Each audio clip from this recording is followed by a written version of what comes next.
ಓಂ ಶ್ರೀ ಗುರುಭ್ಯೋ ನಮಃ. ಶ್ರೀ ಪರಮಗುರುಭ್ಯೋ ನಮಃ. ಶ್ರೀಮದಾನಂದತೀರ್ಥ ಭಗವತ್ಪಾದಾಚಾರ್ಯ ಗುರುಭ್ಯೋ ನಮಃ. ಶ್ರೀ ವೇದವ್ಯಾಸ ಲಕ್ಷ್ಮೀ ನರಸಿಂಹಾಯ ನಮಃ.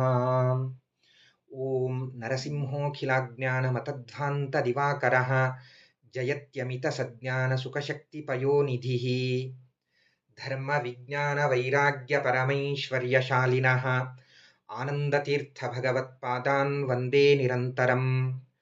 ನಮೋಸ್ತು ತಾತ್ವಿಕಾ ದೇವಾಃ ವಿಷ್ಣುಭಕ್ತಿಪರಾಯಣಾಃ ಧರ್ಮಮಾರ್ಗೇ ಪ್ರೇರಯಂತೋ ಭವಂತಃ ಸರ್ವ ಏವ ಹಿ.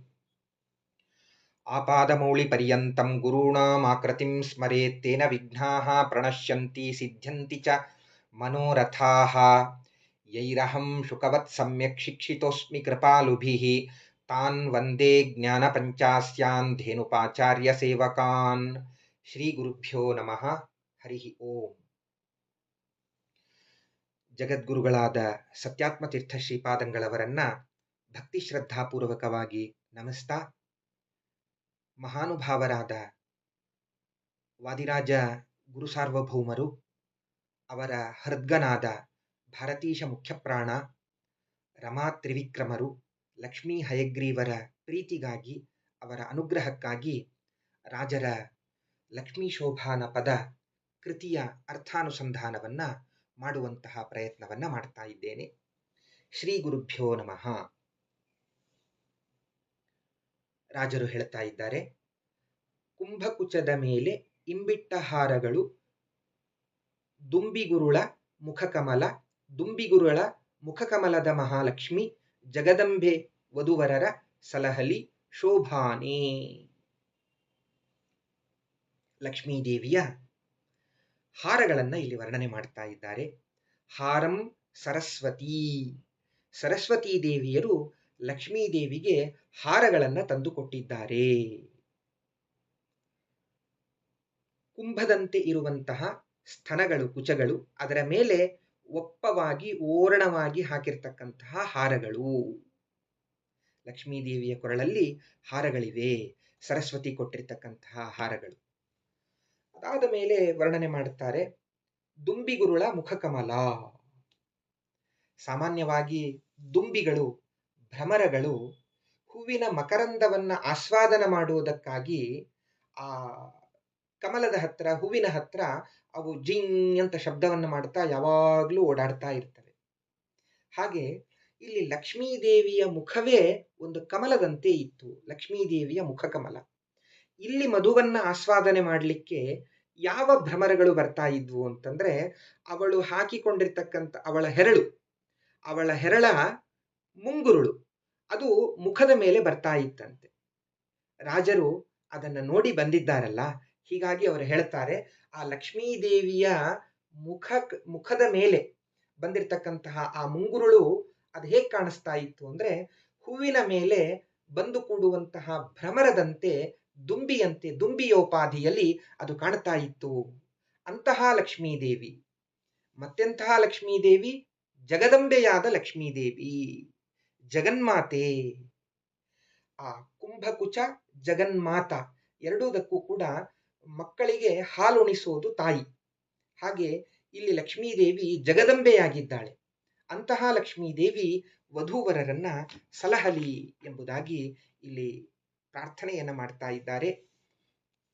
ಇದಾದ ಮೇಲೆ ಮುಂದೆ, ಮುತ್ತಿನ ಓಲೆಯನ್ನಿಟ್ಟಳೆ ಮಹಾಲಕ್ಷ್ಮಿ, ಕಸ್ತೂರಿ ತಿಲಕವ ಧರಿಸಿದಳೆ, ಕಸ್ತೂರಿ ತಿಲಕವ ಧರಿಸಿದಳಾದೇವಿ, ಸರ್ವತ್ರ ವಧೂವರರ ಸಲಹಲಿ ಶೋಭಾನೇ. ಮುಂದೆ ಲಕ್ಷ್ಮೀದೇವಿ ತಾನು ಹಾಕಿಕೊಂಡಿರ್ತಕ್ಕಂತಹ ಓಲೆ, ಆಭರಣ, ಅವುಗಳ ಬಗ್ಗೆ ರಾಜರು ವರ್ಣನೆಯನ್ನು ಮಾಡ್ತಾ ಇದ್ದಾರೆ. ಮುತ್ತಿನ ಓಲೆ, ಹೇಗೆ ಹೆಣ್ಣು ಮಕ್ಕಳಿಗೆ ಮಂಗಲಸೂತ್ರ ಪರಮ ಮಂಗಲವಾದ ಮಾಂಗಲ್ಯವನ್ನು ಸೂಚನೆ ಮಾಡುವಂತಹ ಆಭರಣವಾಗಿದೆಯೋ, ಹಾಗೆ ಕಿವಿಯಲ್ಲಿ ಹಾಕಿಕೊಳ್ಳುವಂತಹ ಓಲೆಯೂ ಕೂಡ ಪರಮ ಮಂಗಳವಾದ ಆಭರಣ ಎಂಬುದಾಗಿ ಇಲ್ಲಿ ನಾವು ತಿಳ್ಕೊಳ್ಬೇಕು, ತಿಳಿಸ್ತಾ ಇದ್ದಾರೆ. ಮುತ್ತಿನ ಓಲೆಯನ್ನು ತಾನು ಧಾರಣೆ ಮಾಡಿದಳು. ಲಕ್ಷ್ಮೀದೇವಿ ಹಾಕಿಕೊಂಡಿರ್ತಕ್ಕಂತಹ ಓಲೆ ಮುತ್ತಿನಿಂದ ಮಾಡಿರ್ತಕ್ಕಂಥದ್ದು ಅಂತ ಇಲ್ಲಿ ನಮಗೆ ಹೇಳ್ತಾ ಇದ್ದಾರೆ. ಮುತ್ತಿನ ಕುರಿತಾಗಿ ಶಾಸ್ತ್ರ ತುಂಬ ಚೆನ್ನಾಗಿ ಹೇಳುತ್ತದೆ. ಏವಂ ಸರ್ವಗುಣೋಪೇತಂ ಮೌಕ್ತಿಕಂ ಏನ ಧಾರ್ಯತೆ ತಸ್ಯ ಆಯುಃ ವರ್ಧತೆ ಲಕ್ಷ್ಮೀಃ ಸರ್ವಪಾಪಂ ಪ್ರಣಶ್ಯತಿ ಗುಣವತ್ ಗುರುಯದ್ದೇಹಿ ಮೌಕ್ತಿಕಂ ಹಿ ಮುಕ್ತಿಕೈಕಂ ಹಿ ತಿಷ್ಠತಿ ಚಂಚಲಾಪಿ ಸ್ಥಿರಾ ಭೂತ್ವಾ ಕಮಲಾ ಯತ್ರ ತಿಷ್ಠತಿ. ಸಕಲ ಮುತ್ತನ್ನ ಧಾರಣೆ ಮಾಡುವುದರಿಂದ ತಸ್ಯ ಆಯುರ್ವರ್ಧತೆ, ಆಯುಷ್ಯ ಬೆಳೀತದಂತೆ, ಎಲ್ಲ ರೋಗಗಳು ಪರಿಹಾರವಾಗ್ತದೆ, ಸಕಲ ಸಂಪತ್ತು ನಮಗೆ ಸಿಗುತ್ತದೆ. ಒಬ್ಬ ವ್ಯಕ್ತಿ ಒಂದೇ ಒಂದು ಒಳ್ಳೆ ಜಾತಿಯ ಮುತ್ತನ್ನ ತಾನು ಧಾರಣೆ ಮಾಡಿದ ಅಂತಂದ್ರೆ ಚಂಚಲಳಾದಂತಹ ಲಕ್ಷ್ಮೀದೇವಿಯು ಕೂಡ ಒಂದು ಕಡೆಗೆ ಸ್ಥಿರವಾಗಿ ತಾನು ನೆಲೆಸ್ತಾಳೆ ಅಂತ ಈ ಪುರಾಣ ನಮಗೆ ತಿಳಿಸಿಕೊಡ್ತಾ ಇದೆ. ಲಕ್ಷ್ಮಿ ಬಾಣಭಟ್ಟ ಹೇಳುವಂತೆ ಅತ್ಯಂತಂ ಚಂಚಲ. ಪ್ರಪಂಚದಲ್ಲಿ ಸೆಕೆಂಡ್ ಹ್ಯಾಂಡ್ ಆಗದೇ ಇದ್ದಂತಹ ಒಂದೇ ಒಂದು ವಸ್ತು ಅಂತಂದ್ರೆ ಅದು ಕರೆನ್ಸಿ, ನೋಟು. ನೋಟು ಹಳೆ ನೋಟು ಹೊಸ ನೋಟು ಅಂತ ವಿಭಾಗ ಮಾಡಬಹುದೇ ಹೊರತು ಇದು ಸೆಕೆಂಡ್ ಹ್ಯಾಂಡು ಅಂತ ಹೇಳಲಿಕ್ಕಾಗೋದಿಲ್ಲ ನೋಟನ್ನ. ಯಾಕೆಂದ್ರೆ ಇವತ್ತು ನನ್ನ ಹತ್ರ ಇದೆ, ನಾಳೆ ಇನ್ನೊಬ್ಬನ ಹತ್ರ ಹೋಯ್ತು, ನಾಡದ್ದು ಮತ್ತೊಬ್ಬನ ಹತ್ರ, ಆಚೆ ನಾಡದ್ದು ಮಗದೊಬ್ಬನ ಹತ್ರ. ಹೀಗಾಗಿ ಅತ್ಯಂತ ಚಂಚಲ, ಅದು ಸಂಚಾರ ಮಾಡ್ತಾ ಇರ್ತದೆ, ಒಂದು ಕಡೆ ಸ್ಥಿರವಾಗಿ ಇರೋದಿಲ್ಲ. ಯಾವ ವ್ಯಕ್ತಿ ಮುತ್ತನ್ನ ತಾನು ಧಾರಣೆ ಮಾಡುತ್ತಾನೋ ಲಕ್ಷ್ಮೀದೇವಿಯ ಅನುಗ್ರಹದಿಂದ ಅವನ ಹತ್ರ ಅದು ಸ್ಥಿರವಾಗಿ ಸಂಪತ್ತು ನೆಲೆಸುತ್ತೆ. ಚಂಚಲಾಪಿ ಸ್ಥಿರಾಭೂತ್ವ ಕಮಲಾ ಯತ್ರ ತಿಷ್ಠತಿ. ಮುತ್ತನ್ನ ಧಾರಣ ಮಾಡುವಂತಹ ವ್ಯಕ್ತಿಯ ಹತ್ರ ಲಕ್ಷ್ಮೀದೇವಿ ಚಂಚಲಳಾಗಿದ್ದರೂ ಕೂಡ, ಚಂಚಲಳು ಆಗಿದ್ದರೂ ಕೂಡ ತಾನು ಅಲ್ಲಿ ನೆಲೆಸ್ತಾಳೆ ಅಂತ ಹೇಳ್ತಾ ಇದೆ ಶಾಸ್ತ್ರ. ಹಾಗೆ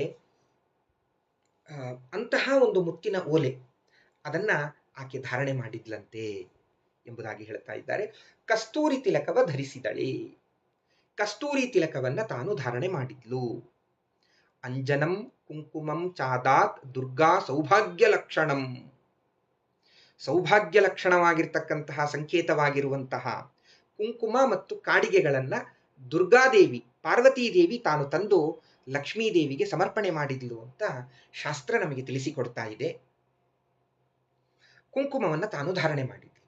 ಇಲ್ಲಿ ಕಸ್ತೂರಿ ಅದು ಪರಿಮಳವಾದ ದ್ರವ್ಯ. ಅದು ನೇಪಾಳ ಕಾಶ್ಮೀರ ಪ್ರಾಂತ್ಯದಲ್ಲಿ ಬರುವಂತಹ ಒಂದು ಕಸ್ತೂರಿ ಮೃಗಮದ ಅಂತ ಶಾಸ್ತ್ರದಲ್ಲಿ, ಸಂಸ್ಕೃತದಲ್ಲಿ ಅದನ್ನು ಕರೀತಾರೆ. ಅದರ ನಾಭಿಯಲ್ಲಿ ದೊರೆಯುವಂತಹ ಒಂದು ದ್ರವ್ಯ ಇದು ಕಸ್ತೂರಿ. ಆ ಕಸ್ತೂರಿ ಅನೇಕ ರೋಗಗಳನ್ನು ಪರಿಹಾರ ಮಾಡುತ್ತದೆ. ಶೀತ, ಕಫ ಇತ್ಯಾದಿ ರೋಗಗಳನ್ನು ಪರಿಹಾರ ಮಾಡುತ್ತದೆ ಅಂತ ಹೇಳುತ್ತಾರೆ.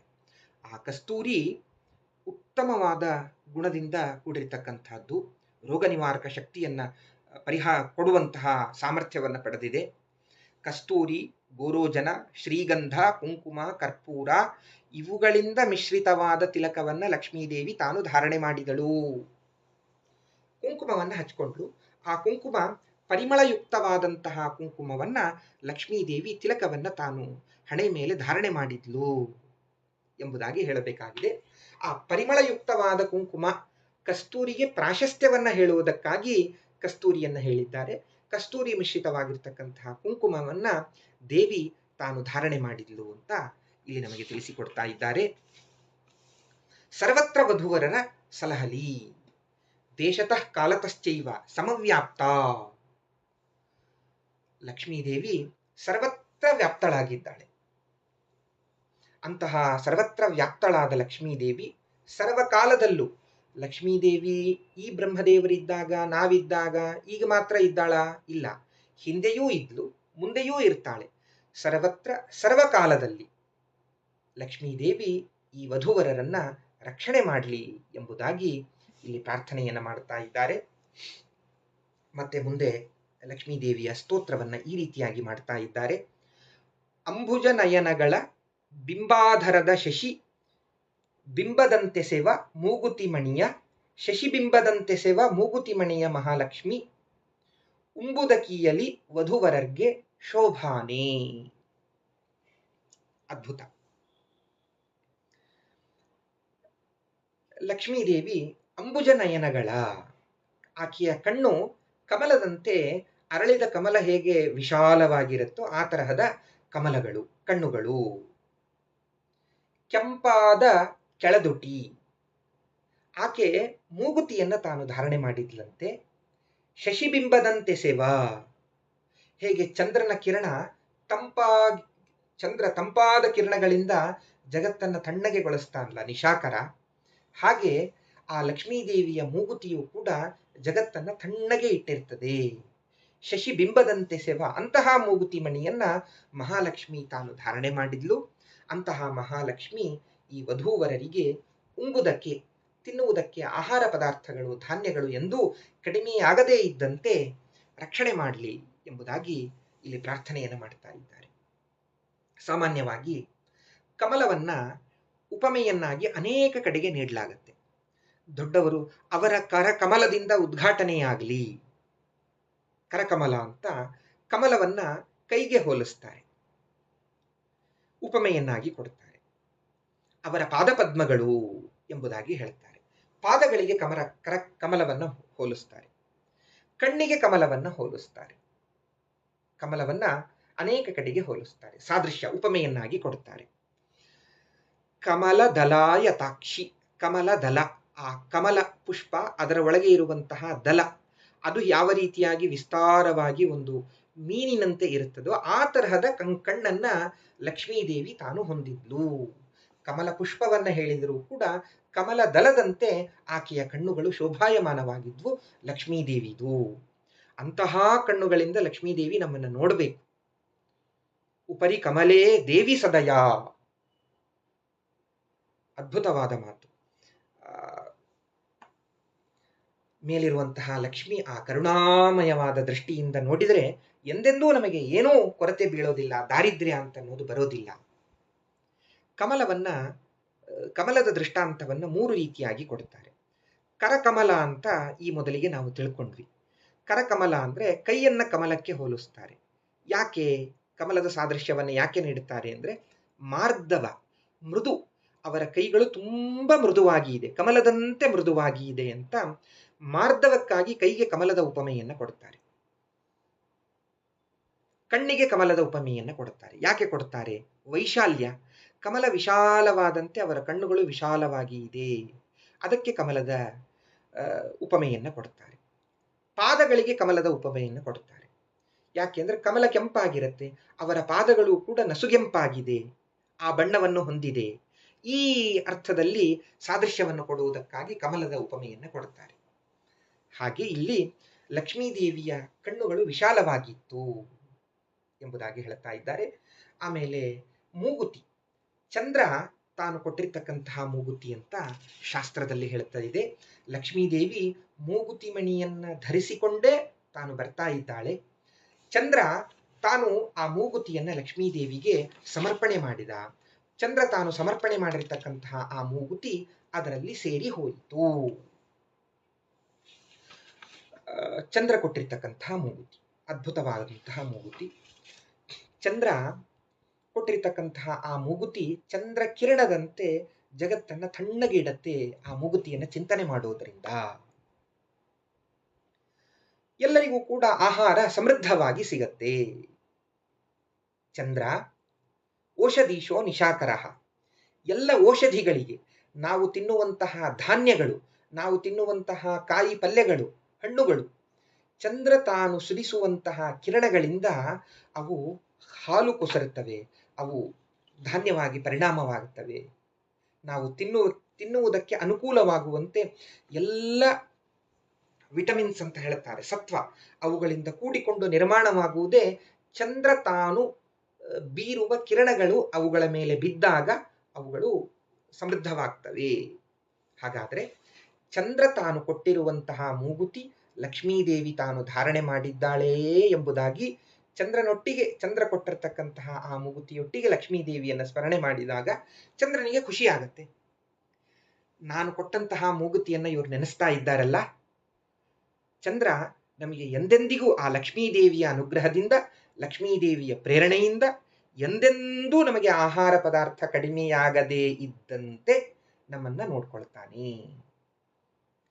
ಧರ್ಮಾರ್ಥ ಕಾಮ ಮೋಕ್ಷಗಳನ್ನ ಮಾಡಬೇಕು, ಮೋಕ್ಷ ಸಾಧನೆಯನ್ನ ಮಾಡಬೇಕು. ಮದುವೆ ಆದ ಮೇಲೆ ಊಟ ಮಾಡಲಿಕ್ಕೆ ಆಹಾರನೇ ಇಲ್ಲ ಅಂದ್ರೆ ನಾವೇನ್ ಸಾಧನೆ ಮಾಡಲಿಕ್ಕೆ ಸಾಧ್ಯ?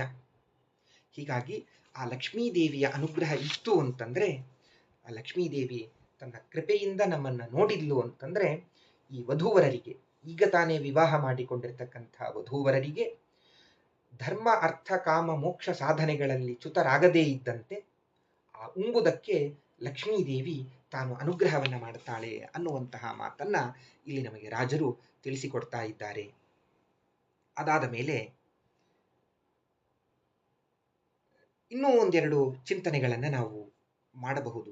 ಲಕ್ಷ್ಮೀದೇವಿಯ ಅಮೃತ, ಕುಡಿ ನೋಟ ಇವುಗಳಿಲ್ಲ ಅಂತಂದರೆ ಏನನ್ನೂ ನಾವು ಸಾಧನೆ ಮಾಡಲಿಕ್ಕೆ ಆಗೋದಿಲ್ಲ. ತಾಮ್ರತೆ ನೈವ ಧರ್ಮೋರ್ಥ ಕಾಮಮೋಕ್ಷವು ವಿದೂರತಃ. ಲಕ್ಷ್ಮೀದೇವಿಯ ಅನುಗ್ರಹವಿಲ್ಲದೆ ಯಾವ ಪುರುಷಾರ್ಥವನ್ನೂ ನಾವು ಸಾಧನೆ ಮಾಡಲಿಕ್ಕಾಗೋದಿಲ್ಲ.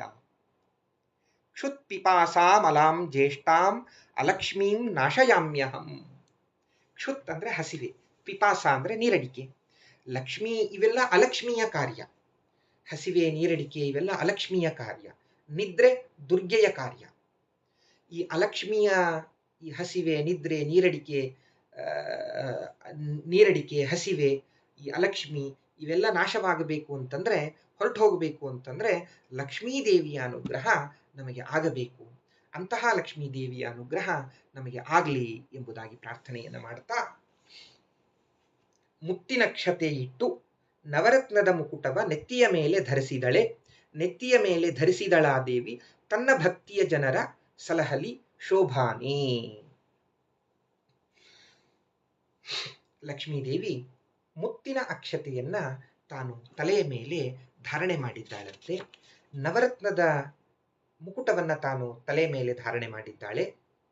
ಅಂತಹ ಲಕ್ಷ್ಮೀದೇವಿ ಭಕ್ತ ಜನರನ್ನ ಸಲಹಲಿ ಎಂಬುದಾಗಿ ಇಲ್ಲಿ ಪ್ರಾರ್ಥನೆಯನ್ನು ಮಾಡ್ತಾ ಇದ್ದಾರೆ. ಗುರುಗಳು, ದೊಡ್ಡವರು, ದೇವಸ್ಥಾನದಲ್ಲಿ ಅರ್ಚಕರು ನಮಗೆ ಮಂತ್ರಾಕ್ಷತೆಯನ್ನು ಕೊಡ್ತಾರೆ. ಆ ಮಂತ್ರಾಕ್ಷತೆಯನ್ನು ಕೊಟ್ಟಾಗ ಆ ಮಂತ್ರಾಕ್ಷತೆಯನ್ನು ನಾವು ತಲೆ ಮೇಲೆ ಧಾರಣೆ ಮಾಡ್ತೇವೆ. ಆಮೇಲೆ ನಮಸ್ಕಾರ ಮಾಡಿದಾಗ ಆ ತಲೆ ಮೇಲಿನ ಮಂತ್ರಾಕ್ಷತೆಗಳು ಕೆಳಗಡೆ ಬಿದ್ದು ಹೋಗ್ತವೆ. ಕೆಲವರು ಆ ಮಂತ್ರಾಕ್ಷತೆಯನ್ನು ಮತ್ತೆ ಆರಿಸ್ಕೊಂಡು ಮತ್ತೆ ತಲೆ ಮೇಲೆ ಹಾಕೊಳ್ತಾರೆ, ತೆಗೆದಿಟ್ಕೊಳ್ತಾರೆ. ಹಾಗಿಲ್ಲ ಶಾಸ್ತ್ರ ಏನು ಹೇಳ್ತದೆ ಅಂತಂದ್ರೆ, ಜ್ಞಾನಿಗಳು, ದೊಡ್ಡವರು ಮಂತ್ರಾಕ್ಷತೆಯನ್ನು ಕೊಡ್ತಾ ಇದ್ದಾರೆ ಅಂತಂದ್ರೆ ಅವರ ಅಂಗೈಯಲ್ಲಿರುವಂತಹ ಅಗ್ನಿ, ಅವರ ತಪಸ್ಸು, ಅವರ ಸಾಧನೆ, ಅವುಗಳ ಮೂಲಕ ಶಕ್ತಿಯನ್ನ ಆ ಅಕ್ಷತೆಗಳಲ್ಲಿ ತುಂಬಿ ಅದನ್ನ ನಮಗೆ ಕೊಡ್ತಾ ಇದ್ದಾರೆ. ಕ್ಷತಿ ಅಂದ್ರೆ ಸಂಸ್ಕೃತದಲ್ಲಿ ನಾಶ, ಹಾನಿ, ಏನೋ ನಮಗೆ ಲೋಪ ಇದೆ, ತೊಂದರೆ ಇದೆ, ಕೊರತೆ ಇದೆ, ಇದನ್ನ ಕ್ಷತಿ ಅಂತ ಕರೀತಾರೆ. ಅಕ್ಷತ ಅಂದ್ರೆ ಆ ಕೊರತೆ, ಆ ಹಾನಿ, ಅವುಗಳನ್ನ ನಾಶ ಮಾಡೋದೇ ಈ ಅಕ್ಷತೆ. ಗುರುಗಳ ಪಾದಕ್ಕೆ ಏರಿಸಿರ್ತಕ್ಕಂಥ ಅಕ್ಷತೆಯನ್ನ ತಲೆ ಮೇಲೆ ಧಾರಣೆ ಮಾಡುತ್ತೇವೆ. ನಮಗಿರುವಂತಹ ಕುಂದು ಕೊರತೆಗಳು ನಾಶವಾಗುವುದಕ್ಕಾಗಿ ಆ ಅಕ್ಷತೆ ಬೇಕು. ದೊಡ್ಡವರ ಕೈಯಿಂದ ಬಂದಿರತಕ್ಕಂತಹ ಆ ಅಕ್ಷತೆಯನ್ನ ತಲೆಯ ಮೇಲೆ ನಾವು ಧಾರಣೆ ಮಾಡಿದ್ವಿ ಅಂತಂದ್ರೆ, ಒಂದು ಬಾರಿ ತಲೆಯ ಮೇಲೆ ಧಾರಣೆ ಹಾಕಿಕೊಂಡ ಮೇಲೆ ಅದರಲ್ಲಿರುವಂತಹ ಶಕ್ತಿ ನಮ್ಮ ಬ್ರಹ್ಮನಾಡಿಯ ಮುಖಾಂತರ ದೇಹದಲ್ಲಿ ಪಸರಿಸಿ ಬಿಡುತ್ತದೆ, ಹರಡಿ ಬಿಡುತ್ತದೆ. ಹೀಗಾಗಿ ಒಂದು ಬಾರಿ ಅಕ್ಷತೆಯನ್ನು ತಲೆಯ ಮೇಲೆ ಹಾಕೊಂಡ್ರೆ ಆಗೋಯ್ತು. ಆಮೇಲೆ ನಮಸ್ಕಾರ ಮಾಡಿದಾಗ ಅದು ಕೆಳಗೆ ಬಿತ್ತು ಅಂದ್ರೆ ಬೀಳಲಿ, ಅದು ಪಕ್ಷಿಗಳು ತಿಂದು ಹೋಗುತ್ತೆ, ಪ್ರಾಣಿಗಳು. ಹೀಗಾಗಿ ನಾವು ಈ ತರಹದ ಅಕ್ಕಿಯಿಂದ ಮಾಡಿರ್ತಕ್ಕಂತಹ ಅಕ್ಷತೆಯನ್ನ, ಹಳದಿ ಮಂತ್ರಾಕ್ಷತೆ, ಕೆಂಪು ಮಂತ್ರಾಕ್ಷತೆಯನ್ನ ನಾವು ಧಾರಣೆ ಮಾಡ್ತೇವೆ ತಲೆ ಮೇಲೆ. ಲಕ್ಷ್ಮೀದೇವಿ ಮುತ್ತಿನ ಅಕ್ಷತೆಯನ್ನ ತಾನು ನೆತ್ತಿಯ ಮೇಲೆ ಧಾರಣೆ ಮಾಡಿದ್ಲಂತೆ. ಭಗವಂತನ ಪಾದಗಳಿಗೆ ಸಮರ್ಪಣೆ ಮಾಡಿದ ಆ ಮುತ್ತಿನ ಅಕ್ಷತೆಯನ್ನ ತಾನು ತಲೆಯ ಮೇಲೆ ಧಾರಣೆ ಮಾಡಿದ್ಲು. ಧಾರಣೆ ಮಾಡಿ ಆದ್ಮೇಲೆ ನವರತ್ನದ ಮುಕುಟವನ್ನ ತಾನು ಧಾರಣೆ ಮಾಡಿದ್ಲು. ನವರತ್ನಗಳು ಯಾವ್ಯಾವು? ವಜ್ರ, ಮಾಣಿಕ್ಯ, ಮರಕತ, ಪುಷ್ಯರಾಗ, ನೀಲ, ಗೋಮೀಧಿಕ, ವೈಡೂರ್ಯ, ಮುತ್ತು. ಜ್ಯೋತಿಷ್ಯ ಶಾಸ್ತ್ರದಲ್ಲಿ ಒಂದೊಂದಕ್ಕೆ ಒಂದೊಂದನ್ನ ಹೇಳ್ತಾ ಹೋಗ್ತಾರೆ. ಮುತ್ತನ್ನ ಚಂದ್ರ ತಾನು ಸೂಚನೆ ಮಾಡಿದರೆ, ವಜ್ರವನ್ನ ಶುಕ್ರ ತಾನು ಸೂಚನೆ ಮಾಡ್ತಾ ಇದ್ದಾನೆ, ಪುಷ್ಯರಾಗವನ್ನ ಗುರುಗ್ರಹ ಸೂಚನೆ ಮಾಡುತ್ತಾನೆ. ಹೀಗೆ ಒಂದೊಂದು ಗ್ರಹಗಳಿಗೆ ಒಂದೊಂದು ಕಲ್ಲುಗಳನ್ನ, ರತ್ನಗಳನ್ನ ಶಾಸ್ತ್ರ ಇಲ್ಲಿ ಹೇಳ್ತಾ ಇದೆ. ನವಗ್ರಹಗಳು ಸೂಚನೆ ಮಾಡುವಂತಹ ಈ ರತ್ನಗಳು, ನವರತ್ನಗಳು, ಅದನ್ನ ಲಕ್ಷ್ಮೀದೇವಿ ತಾನು ತಲೆ ಮೇಲೆ ಧಾರಣೆ ಮಾಡಿದ್ದಾಳಂತೆ. ಆ ನವರತ್ನದ ಅಭಿಮಾನಿ ದೇವತೆಗಳಿಗೆ ಅನುಗ್ರಹ ಮಾಡುವುದಕ್ಕಾಗಿ, ಅವರಿಗೆ ತನ್ನ ಆಶೀರ್ವಾದ ಸದಾಕಾಲ ಇರಲಿ ಅಂತ ಲಕ್ಷ್ಮೀದೇವಿ ಅವರ ಸೇವೆಯನ್ನ ತಾನು ಸ್ವೀಕಾರ ಮಾಡಿದ್ಲು ಅನ್ನುವಂತಹ ಚಿಂತನೆಯನ್ನ ನಾವು ಮಾಡಬೇಕು. ಅಂತಹ ಲಕ್ಷ್ಮೀದೇವಿ ಭಕ್ತ ಜನರನ್ನು ನಮ್ಮನ್ನ ರಕ್ಷಣೆ ಮಾಡಲಿ ಎಂಬುದಾಗಿ ಇಲ್ಲಿ ಪ್ರಾರ್ಥನೆಯನ್ನು ಮಾಡುತ್ತಾ ಇದ್ದಾರೆ. ಭಕ್ತಿಯ ಜನರ ಸಲಹಲಿ. ಇದುವರೆಗೆ ವಧೂವರರನ್ನ ಸಲಹಲಿ ಅಂತ ಹೇಳಿದ್ರು. ಈಗ ಭಕ್ತಿಯ ಜನರನ್ನ ಸಲಹಲಿ ಅಂದ್ರೆ ಈ ವಧೂವರರು ಲಕ್ಷ್ಮೀದೇವಿಯ ಭಕ್ತರಾಗಲಿ. ನಾವೆಲ್ಲರೂ ಲಕ್ಷ್ಮೀದೇವಿ ನಮಗೆ ಅನುಗ್ರಹವನ್ನ ಮಾಡ್ತಾನೆ ಇರ್ತಾಳೆ. ಆ ಲಕ್ಷ್ಮೀನಾರಾಯಣರಿಗೆ ನಾವು ಭಕ್ತರಾಗಬೇಕು. ಭಕ್ತಿಯನ್ನ ನಮ್ಮಿಂದ ಮಾಡಿಸಿಕೊಂಡು ಸ್ವೀಕಾರ ಮಾಡಿ ಭಕ್ತರಾಗುವಂತೆ ನಮ್ಮನ್ನ ಮಾಡಿಕೊಂಡು ಆಮೇಲೆ ನಮಗೆ ಅನುಗ್ರಹವನ್ನ ಮಾಡಲಿ ಎಂಬುದಾಗಿ ಆ ನವರತ್ನದ ಮುಕುಟ ಅದನ್ನು ಧಾರಣೆ ಮಾಡಿರ್ತಕ್ಕಂತಹ ಲಕ್ಷ್ಮೀದೇವಿ ಮುಕುಟವನ್ನ ಧಾರಣೆ ಮಾಡುವುದು ಪ್ರಭುತ್ವದ ಸಂಕೇತ. ಸಮಗ್ರ ಪ್ರಕೃತಿಗೆ ಅಭಿಮಾನಿಯಾಗಿರ್ತಕ್ಕಂತಹ ಲಕ್ಷ್ಮೀದೇವಿ ಆ ಮುಕುಟವನ್ನ ತಾನು ಧಾರಣೆ ಮಾಡುವುದರಿಂದ ನಾನು ಎಲ್ಲವನ್ನೂ ನಿಭಾಯಿಸುವಂತಹ ಸಾಮರ್ಥ್ಯ ನನ್ನಲ್ಲಿ ಇದೆ ಅಂತ ಒಂದು ಪ್ರಭುತ್ವವನ್ನು ಸೂಚನೆ ಮಾಡುವಂತಹ ಸಂಕೇತ ಇದು. ಅಂತಹ ಲಕ್ಷ್ಮೀದೇವಿ ಕುಂದ ಮಂದರ ಜಾಜಿ ಕುಸುಮಗಳ ವೃಂದವ ಚಂದದ ತುರುಬಿದಳೆ ಕುಂದಣವರ್ಣದ ಕೋಮಲೆ ಮಹಾಲಕ್ಷ್ಮಿ ಕೃಪೆಯಿಂದ ವಧುವರರ ಸಲಹಲಿ. ಕುಂದ, ಮಂದಾರ, ಜಾಜಿ, ಕುಸುಮಗಳ ವೃಂದ ಸಮೂಹ. ಮಲ್ಲಿಗೆ, ಮಂದಾರ, ಜಾಜಿ ಹೂ ಇವೇ ಮೊದಲಾದ ಅನೇಕ ಹೂಗಳಿಂದ ನಿರ್ಮಾಣ ಮಾಡಿರ್ತಕ್ಕಂತಹ ಒಂದು ಮಾಲೆಯನ್ನ ತನ್ನ ತುರುವಿನಲ್ಲಿ ಜಡೆಯಲ್ಲಿ ತಾನು ಧಾರಣೆ ಮಾಡಿದ್ದಾಳೆ. ಆ ಲಕ್ಷ್ಮೀದೇವಿ ಕುಂದದ ವರ್ಣ, ಕುಂದಣ ವರ್ಣ, ಕುಂದಣ ಅಂದ್ರೆ ಬಂಗಾರ, ಬಂಗಾರದ ವರ್ಣ ಲಕ್ಷ್ಮೀದೇವಿದು. ಅಂತಹ ವರ್ಣದಿಂದ ಇರುವಂತಹ ಲಕ್ಷ್ಮಿ ಕೃಪೆಯಿಂದ ನಮ್ಮನ್ನ ರಕ್ಷಣೆ ಮಾಡಲಿ, ಸಲಹಲಿ. ಪಾರಿಜಾತಸ್ಯ ಪುಷ್ಪೇಶು ಆಂಜನೇಯಸ್ತದಾಗ್ನಯ ಸೌಗಂಧಿಕೆ ಭೀಮಸೇನಃ ಶ್ವೇತಪುಷ್ಪೇಶು ಶಂಕರಃ ಪುನ್ನಾಗ ಪುಷ್ಪೇ ಗರುಡಃ. ಒಂದೊಂದು ಪುಷ್ಪಕ್ಕೆ ಒಬ್ಬೊಬ್ಬ ಅಭಿಮಾನಿ ದೇವತೆಗಳು. ಪಾರಿಜಾತ ಪುಷ್ಪಕ್ಕೆ ಮುಖ್ಯಪ್ರಾಣ ದೇವರು ಅಭಿಮಾನಿ ದೇವತೆಗಳು. ಸೌಗಂಧಿಕಾ ಪುಷ್ಪಕ್ಕೆ ಭೀಮಸೇನ ದೇವರು. ಶ್ವೇತ ಪುಷ್ಪಕ್ಕೆ ಬಿಳಿಯಾದ ಹೂಗಳಿಗೆ ರುದ್ರದೇವರು ಅಭಿಮಾನಿ ದೇವತೆಗಳು. ಪುನ್ನಾಗ ಪುಷ್ಪಕ್ಕೆ ಗರುಡ ದೇವರು ಅಭಿಮಾನಿ ದೇವತೆಗಳು. ಎಲ್ಲ ದೇವತೆಗಳು ಬಂದು ತಮ್ಮ ಸೇವೆಯನ್ನು ಸ್ವೀಕಾರ ಮಾಡಬೇಕು ಅಂತಂದಾಗ ಆಯಿತು ಅಂತ ಲಕ್ಷ್ಮೀದೇವಿ ಆ ತುರುಬಿಗೆ ಹೂವನ್ನ ಎಲ್ಲ ಹೂಗಳನ್ನ ತಾನು ಧಾರಣೆ ಮಾಡಿದ್ಲು ಅನ್ನುವಂತಹ ಮಾತನ್ನ ಇಲ್ಲಿ ನಮಗೆ ತಿಳಿಸಿಕೊಡ್ತಾ ಇದ್ದಾರೆ. ಲಕ್ಷ್ಮೀದೇವಿ ಬಂಗಾರದ ವರ್ಣ, ಬಂಗಾರದ ಆ ಲಕ್ಷ್ಮೀದೇವಿಯ ಮೈಬಣ್ಣ. ಅಂತಹ ಲಕ್ಷ್ಮೀದೇವಿ ತಾನು ಕೃಪೆಯಿಂದ ನಮ್ಮೆಲ್ಲರನ್ನೂ ಕೂಡ ಸಲಹೆಯಲ್ಲಿ ಎಂಬುದಾಗಿ ಹೇಳ್ತಾ ಇದ್ದಾರೆ. ಲಕ್ಷ್ಮೀದೇವಿಯ ಕೃಪಾ ಬಹಳ ಮಹತ್ವದ್ದು. ಭಗವಂತನ ಬಗ್ಗೆ ನಮಗೆ ಜ್ಞಾನವಾಗಬೇಕು ಅಂದ್ರೆ, ಒಂದು ತತ್ವದ ಬಗ್ಗೆ ಸರಿಯಾದ ತಿಳುವಳಿಕೆ ನಮಗೆ ಬರಬೇಕು ಅಂತಂದ್ರೆ ಲಕ್ಷ್ಮೀದೇವಿಯ ಕೃಪೆ ತುಂಬಾ ಅವಶ್ಯಕ ಎಂಬುದಾಗಿ ಹೇಳ್ತಾ ಇದೆ ಶಾಸ್ತ್ರ. ಮುಂದೆ ಎಂದೆಂದು ಬಾಡದ ಅರವಿಂದ ಮಾಲೆಯ ಇಂದಿರೆ ಪೊಳೆವ ಕೊರಳಲ್ಲಿ ಇಂದಿರೆ ಪೊಳೆವ ಕೊರಳಲ್ಲಿ ಧರಿಸಿದಳೆ ಅವಳಿಂದು ವಧುವರರ ಸಲಹಲಿ ಶೋಭಾನೆ. ಲಕ್ಷ್ಮೀದೇವಿ ತಾನು ಸಮುದ್ರ ರಾಜ ಲಕ್ಷ್ಮೀದೇವಿಗೆ ವೈಜಯಂತಿ ಮಾಲೆಯನ್ನ ತಾನು ತಂದುಕೊಟ್ಟಂತೆ. ಆ ವೈಜಯಂತಿ ಮಾಲೆಯಲ್ಲಿ ಅನೇಕ ಹೂಗಳಿರ್ತವೆ. ಅದರಲ್ಲಿ ಅರವಿಂದ ಅಂದ್ರೆ ಕಮಲ ಪುಷ್ಪಗಳು ವಿಪುಲವಾಗಿ ಇರ್ತವೆ. ಹೀಗಾಗಿ ಆ ಅರವಿಂದ ಮಾಲೆ ವೈಜಯಂತಿ ಮಾಲೆಯನ್ನು ತಾನು ಧಾರಣೆ ಮಾಡಿದ್ಲಂತೆ ಕೊರಳಲ್ಲಿ. ಅದು ಹೇಗಿದ್ವು ಅಂತಂದ್ರೆ ಎಂದಿಗೂ ಬಾಡದೇ ಇರುವಂತಹ ಹೂಗಳು. ನಾವು ಇವತ್ತು ಇಟ್ಟಂತಹ ಹೂವು ನಾಳಿನ ದಿವಸ ಒಣಗಿ ಹೋಗ್ಬಿಟ್ಟಿರ್ತದೆ, ಬಾಡಿ ಹೋಗ್ಬಿಟ್ಟಿರ್ತದೆ ಆ ಹೂವೆಲ್ಲ. ಲಕ್ಷ್ಮೀದೇವಿ ಸ್ವಯಂ ಆಕೆಯ ಕಂಠ ತುಂಬಾ ಚೆನ್ನಾಗಿ ಶೋಭಿಸ್ತಾ ಇತ್ತಂತೆ. ಆ ಕಂಠದಲ್ಲಿ ಎಂದೆಂದೂ ಬಾಡದೇ ಇರುವಂತಹ ಅರವಿಂದ ಮಾಲೆಯನ್ನ ತಾನು ಧರಿಸಿದಳಂತೆ ಎಂಬುದಾಗಿ ಹೇಳ್ತಾ ಇದ್ದಾರೆ. ವೈಜಯಂತಿ ಅರವಿಂದ ಮಾಲೆ. ಶ್ರೀಮದಾಚಾರ್ಯರು ಸೀತಾರಾಮ ಕಲ್ಯಾಣದ ಪ್ರಸಂಗದಲ್ಲಿ ಈ ಮಾತನ್ನ ಹೇಳ್ತಾರೆ. ರಾಮದೇವರು ಆ ಧನುರ್ಭಂಗವಾದ ಮೇಲೆ ಅಥೋಕರಾಭ್ಯಾಂ ಪ್ರತಿಗೃಹ್ಯ ಮಾಲಾಂ ಆಮ್ಲಾನ ಪದ್ಮಾಂ ಜಲಜಾಯತಾಕ್ಷಿ ಉಪೇತ್ಯ ಮಂದಂ. ತಾನು ಆ ಕಮಲ ಎಂದೆಂದೂ ಬಾಡದೇ ಇರುವಂತಹ, ಮ್ಲಾನ ಅಂದ್ರೆ ಬಾಡಿ ಹೋಗುವುದು, ಆಮ್ಲಾನ ಅಂದ್ರೆ ಬಾಡದೇ ಇರುವಂತಹ, ಎಂದೆಂದೂ ಬಾಡದೇ ಇರುವಂತಹ ಆ ಮಾಲೆಯನ್ನು ತಗೊಂಡು ನಿಧಾನವಾಗಿ ನಡೀತಾ ಆ ಶ್ರೀರಾಮದೇವರ ಕೊರಳಿನಲ್ಲಿ ಸೀತೆ ತಾನು ಹಾಕಿ ಪಕ್ಕದಲ್ಲಿ ನಾಚಿಕೆಯಿಂದ ತಾನು ನಿಂತುಕೊಂಡಳು. ಅಲ್ಲಿಯೂ ಕೂಡ ಎಂದೂ ಬಾಡದೇ ಇರುವಂತಹ ಕಮಲವನ್ನ ತಾನು ಸಮರ್ಪಣೆ ಮಾಡಿದ್ಲು ಅಂತ ಅರ್ಥ. ಎಲ್ಲ ಪುಷ್ಪಗಳು ಕೂಡ ಲಕ್ಷ್ಮೀದೇವಿ ತಾನು ಧಾರಣೆ ಮಾಡಿದ ಎಲ್ಲ ಪುಷ್ಪಗಳೂ ಕೂಡ, ಭಗವಂತನ ಕೊರಳಿಗೆ ಹಾಕಿದ ಪುಷ್ಪವೂ ಕೂಡ ಬಾಡದೇ ಇರುವಂತಹದ್ದು. ನಾವು ಎಲ್ಲರೂ ಕೂಡ ಮದುವೆ ಕಾಲದಲ್ಲಿ ಹಾಕಿಕೊಳ್ಳುವಂತಹ, ಇನ್ಯಾವುದೋ ಪ್ರಸಂಗದಲ್ಲಿ ಹಾಕುವಂತಹ ಮಾಲೆಗಳು ಬಾಡಿ ಹೋಗುವಂತಹದ್ದು. ನಮ್ಮ ಶರೀರದಂತೆ. ನಮ್ಮ ಶರೀರ ಹೇಗೆ ಬಿದ್ದು ಹೋಗತ್ತಲ್ಲ, ಶಾಶ್ವತವಾ, ಬಿದ್ದು ಹೋಗತ್ತೆ. ಹಾಗೆ ಈ ಮಾಲೆಯೂ ಕೂಡ, ಈ ಸಂಸಾರವೂ ಕೂಡ ಬಿದ್ದು ಹೋಗತ್ತೆ. ಲಕ್ಷ್ಮೀದೇವಿ ಹಾಕಿಕೊಂಡಂತಹ ಮಾಲೆ ಎಂದೆಂದಿಗೂ ಬಾಡದೇ ಇರುವಂತಹ ಮಾಲೆ. ಹೀಗಾಗಿ ಅನಾದಿ ಕಾಲದಿಂದ ಅನಂತ ಕಾಲದವರೆಗೆ ಭಗವಂತನ ಪಾಣಿಗ್ರಹಣವನ್ನ ಮಾಡಿದ್ದಾಳೆ. ಭಗವಂತನೊಟ್ಟಿಗೆ ಅವನ ವಕ್ಷಸ್ಥಳದಲ್ಲಿ ತಾನು ನೆಲೆಸಿದ್ದಾಳೆ. ದೇವತೆಗಳು ಬಾಡದೇ ಇರುವಂತಹ ಮಾಲೆಯನ್ನ ಧಾರಣೆ ಮಾಡಿರ್ತಾಳೆ. ಈ ಚಿಂತನೆಯನ್ನು ನಾವು ಮಾಡುವುದರಿಂದ ಎಂದೆಂದೂ ಬಾಡದೇ ಇರುವಂತಹ ಮಾಲೆಯನ್ನು ತಾನು ಧಾರಣೆ ಮಾಡಿದ್ದಾಳೆ. ಅದನ್ನೇ ಭಗವಂತನ ಕೊರಳಿಗೂ ಸಮರ್ಪಣೆ ಮಾಡಿದ್ಲು ಅಂತಂದಾಗ ಆ ಲಕ್ಷ್ಮೀದೇವಿ ನಮ್ಮ ಜೀವನವೂ ಕೂಡ ಹಚ್ಚ ಹಸಿರಾಗಿರುವಂತೆ, ಎಂದಿಗೂ ಬಾಡದೇ ಇದ್ದಂತೆ, ಯಾವ ಕೊರತೆಗಳು ಕೂಡ, ಅಡೆತಡೆಗಳು ಕೂಡ ನಮ್ಮ ಸಂಸಾರದಲ್ಲಿ, ದಾಂಪತ್ಯದಲ್ಲಿ ಬರದೇ ಇದ್ದಂತೆ ಆಕೆ ನಮ್ಮನ್ನು ಸಲಹುತ್ತಾಳೆ ಅನ್ನುವಂತಹ ಒಂದು ಚಿಂತನೆಯನ್ನ ಈ ಪ್ರಸಂಗದಲ್ಲಿ ನಾವು ಮಾಡಬೇಕು.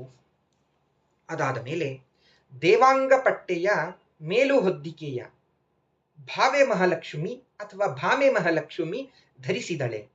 ಭಾವೆ ಮಹಾಲಕ್ಷ್ಮಿ ಧರಿಸಿದಳಾ ದೇವಿ ತನ್ನ ಸೇವಕ ಜನರ ಸಲಹಲಿ ಶೋಭಾನೆ. ದೇವಾಂಗ ಪಟ್ಟೆ ಅದನ್ನ ತಾನು ಮೇಲೆ ಧಾರಣೆ ಮಾಡಿದ್ಲು, ಮೇಲು ಹೊದ್ದಿಕೆಯಂತೆ. ಭಾವೆ ಸುಂದರಳ, ಭಾಮೆ ಸುಂದರಳಾದ.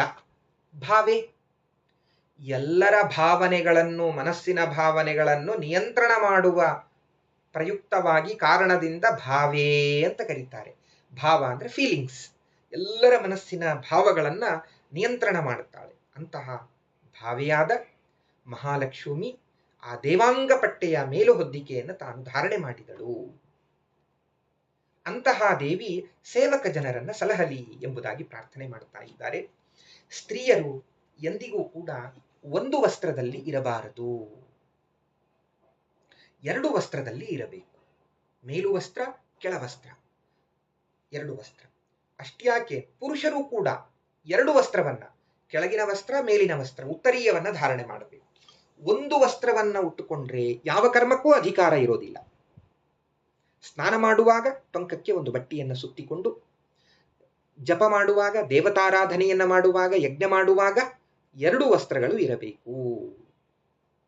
ಹೀಗಾಗಿಯೇನೆ ಶ್ರೌತಸ್ಮಾರ್ಥ ನಿತ್ಯ ಕರ್ಮಾನುಷ್ಠಾನ ಸಿದ್ಧ್ಯರ್ಥಂ ಅಂತ ಬ್ರಹ್ಮಚಾರಿಗಳು ಒಂದು ಯಜ್ಞೋಪವೀತವನ್ನ, ಮೂರು ಎಳೆಯ ಒಂದು ಬ್ರಹ್ಮಗಂಟಿನ ಯಜ್ಞೋಪವೀತವನ್ನ ಧಾರಣೆ ಮಾಡ್ತಾರೆ.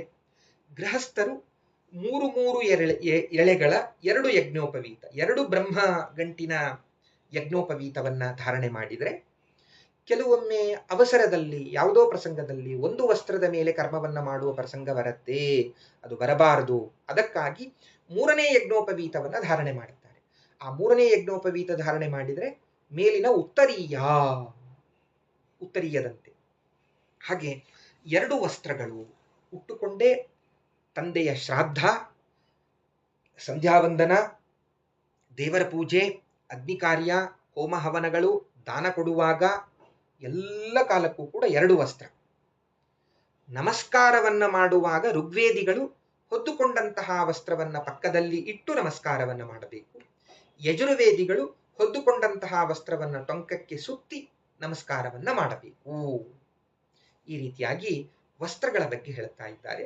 ದೇವಾಂಗ ಪಟ್ಟೆಯ, ದೇವಾಂಗ ಅನ್ನೋದು ಒಂದು ಸಮುದಾಯ, ಒಂದು ಜನಾಂಗ. ಅವರು ರೇಷ್ಮೆ ಬಟ್ಟೆಯನ್ನ ನೇಯುವರಲ್ಲಿ ಅಸಾಧಾರಣವಾಗಿ ರೇಷ್ಮೆ ಬಟ್ಟೆಯನ್ನ ನೇಯ್ತಾರೆ. ಆ ದೇವಾಂಗ ಸಮುದಾಯದವರು ಮಾಡಿರ್ತಕ್ಕಂತಹ ದೇವಾಂಗ ಪಟ್ಟೆ ಅದ್ಭುತವಾದ ಒಂದು ವಸ್ತ್ರ. ಅದನ್ನು ಮೇಲು ಹೊದಿಕೆಯನ್ನಾಗಿ ತಾನು ಧಾರಣೆ ಮಾಡಿದ್ಲಂತೆ ಲಕ್ಷ್ಮೀದೇವಿ. ಒಂದರ್ಥ. ಇನ್ನೊಂದು, ದೇವಾಂಗ ಪಟ್ಟೆ ಅಂದ್ರೆ, ದೇವ ಅಂದ್ರೆ ಪರಮಾತ್ಮ, ಅವನ ಅಂಗಕ್ಕೆ ಸಮರ್ಪಣೆ ಮಾಡಿದ ಪಟ್ಟೆ, ಭಗವಂತನಿಗೆ ಸಮರ್ಪಣೆ ಮಾಡಿದ ವಸ್ತ್ರಗಳನ್ನ ತಾನು ಧಾರಣೆ ಮಾಡಿದ್ಲು. ಭಾಗವತದಲ್ಲಿ ಉದ್ಧವನ ಪ್ರಸಂಗ, ಉದ್ಧವ ಶ್ರೀಕೃಷ್ಣನಲ್ಲಿ ಅದೆಷ್ಟು ಭಕ್ತಿಯನ್ನ ಮಾಡ್ತಾ ಇದ್ದ ಅಂದ್ರೆ ತ್ವಯೋಪಭುಕ್ತ ಸೃಗಂಧ ಗಂಧ ವಾಸೋಲಂಕಾರ ಚರ್ಚಿತಾ ಹೇಳಿ ತವ ಮಾಯಾಂ ಜಯೇಮಹಿ.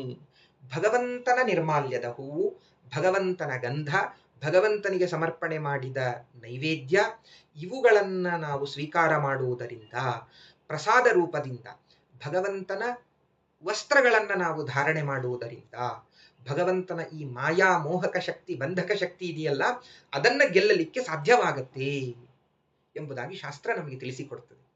ಹಾಗೆ ಇಲ್ಲೂ ಕೂಡ ಲಕ್ಷ್ಮೀದೇವಿ ದೇವಾಂಗ ಪಟ್ಟೆ, ಭಗವಂತನ ಅಂಗಕ್ಕೆ ಸಮರ್ಪಣೆ ಮಾಡಿದ ಆ ಬಟ್ಟೆಯನ್ನ ಮೇಲು ಹೊದ್ದಿಕೆಯನ್ನಾಗಿ ರಕ್ಷಾಕವಚವನ್ನಾಗಿ ತಾನು ಧರಿಸಿದಳು ಎಂಬುದಾಗಿ ಇಲ್ಲಿ ನಮಗೆ ತಿಳಿಸಿಕೊಡ್ತಾ ಇದ್ದಾರೆ. ಸೇವಕ ಜನರ ಸಲಹಲಿ ಶೋಭಾನೆ, ತನ್ನ ಸೇವಕರನ್ನಾಗಿ ಮಾಡಿಕೊಂಡು ಲಕ್ಷ್ಮೀದೇವಿ ನಮ್ಮೆಲ್ಲರನ್ನೂ ಕೂಡ ಸಲಹಲಿ ಎಂಬುದಾಗಿ ಹೇಳ್ತಾ ಇದ್ದಾರೆ. ಇಂತಹ ಪರಮ ಮಂಗಲ ಘಟ್ಟ ಲಕ್ಷ್ಮೀದೇವಿಯ ವರ್ಣನೆ, ಆ ಲಕ್ಷ್ಮೀನಾರಾಯಣರ ಅನುಗ್ರಹ ನಮಗೆಲ್ಲರಿಗೂ ಆಗಲಿ ಎಂಬುದಾಗಿ ಅಸ್ಮದ್ಗುರುವಂತರ್ಗತ, ವಾದಿರಾಜ ತೀರ್ಥ ಗುರುವಂತರ್ಗತ, ಭಾರತೀಶ ಮುಖ್ಯ ಪ್ರಾಣಾಂತರ್ಗತ, ವಾದಿರಾಜರಿಗೆ ಅನುಗ್ರಹ ಮಾಡಿದ ರಮಾತ್ರಿವಿಕ್ರಮ, ವಾದಿರಾಜರ ಉಪಾಸ್ಯ ಮೂರ್ತಿ ಭೂವರಾಹ ಹಯಗ್ರೀವ ದೇವರು ಅವರೆಲ್ಲರೂ ಕೂಡ ಇದರಿಂದ ಪ್ರೀತರಾಗಲಿ. ಪ್ರೀತೋಸ್ತ್ವನೇನ ಶುಭದೋ ಮಮ ದೇವ ಪೂಜಾ ವ್ಯಾಖ್ಯಾದಿ ಸತ್ಕೃತಿ ಕೃತೋ ಬದರೀ ನಿವಾಸಿ ಪ್ರೀತೋಸ್ತು ಕರ್ಮಂಧೀಶ್ವರ ಭಕ್ತಿ ಬಂಧನವಶಃ ಪ್ರೀತೋಸ್ತು ಕೃಷ್ಣ ಪ್ರಭು. ಶ್ರೀಕೃಷ್ಣಾರ್ಪಣಮಸ್ತು.